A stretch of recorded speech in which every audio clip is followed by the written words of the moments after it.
Facebook អត់ផុតសោះនៅបញ្ចប់ទឹកប្រហុកពេលតលេងសៀមរៀបចូលខាងខ្មែរនៅបញ្ចប់ទឹកប្រហុក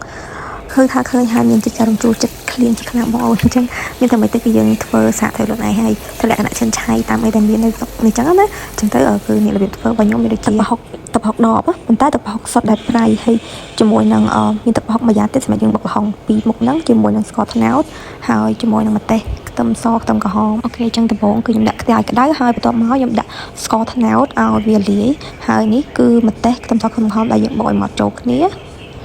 បន្ទាប់ពីយើងកូរស្ករឲ្យវាលាយហើយខ្ញុំចាប់ផ្ដើមដាក់គ្រឿងផ្សំដូចជាទឹកប្រហុកសុទ្ធទាំងអស់គ្នាទឹកប្រហុកហ្នឹងគឺថាជំនួសប្រហុកខ្ញុំឃើញច្រាមប្រហុកអីអញ្ចឹងណាដាក់អាហ្នឹងទៅហើយបន្ទាប់មកដាក់គ្រឿងបុកឲ្យយើងចូលឆាចូលគ្នាឲ្យឈ្ងុយបន្ថែមទឹកសាបទឹកជាយើងនឹងបន្តិចបើមិនជាខាប់ពេកហើយស៊ីសងលើកំហាប់ដែរបងអូនចង់បានតែសម្រាប់ខ្ញុំចង់បានយើងហៀវបន្តិចព្រោះយើងញ៉ាំមួយខ្ញុំចុកបន្ទាប់មកយើងដាក់ម្ទេសក្រហមម្ទេសម៉ត់ណាតមកទៀតដាក់ខ្ញុំដាក់ទឹកប្រហុកសម្រាប់ពីបុកប្រហុកហ្នឹងដើម្បីឲ្យវាកាន់តែមានជាតិជាងនឹងឈ្ងុយទៀតហើយយើងទុកឲ្យមកពុះទៅគឺរួចរាល់ហើយនេះទឹកប្រហុកដែលខ្ញុំធ្វើរួចរាល់មិនដែរបងប្អូនមើលទៅតំណងឯងហើយបន្ទាប់ពីហ្នឹងគឺខ្ញុំទុកឲ្យត្រជាក់បន្ទាប់មកខ្ញុំចាក់ក្នុងក្លកៅស្អាតយើងទុកញ៉ាំបានយូរហើយបន្ទាប់ពីហ្នឹងដែរក៏អត់ចាំយូរយើងមកធ្វើការសោះបន្លែហើយចំនំបញ្ចុកញ៉ាំអញ្ចឹងណាហើយនេះគឺវាអត់មានគ្រប់មុខដូចនៅខ្មែរអត់មានត្រីដែកអាំងអីក៏បន្លែច្រើនមុខទេអញ្ចឹងខ្ញុំមានអីក៏ខ្ញុំឆ្នៃតាមទំពោះឃ្លានអីអញ្ចឹងដូចខ្លះគឺគេហៅពោះបារាំងបងប្អូនគេ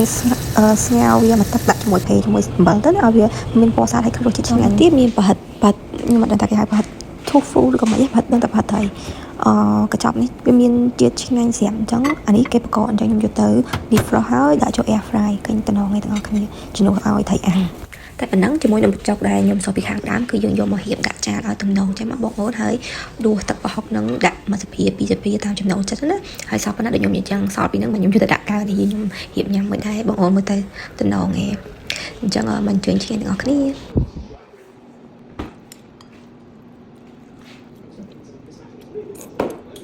I didn't bring oranges. That's why I feel a bit sick. No, why didn't you? Yeah, I need to fight COVID.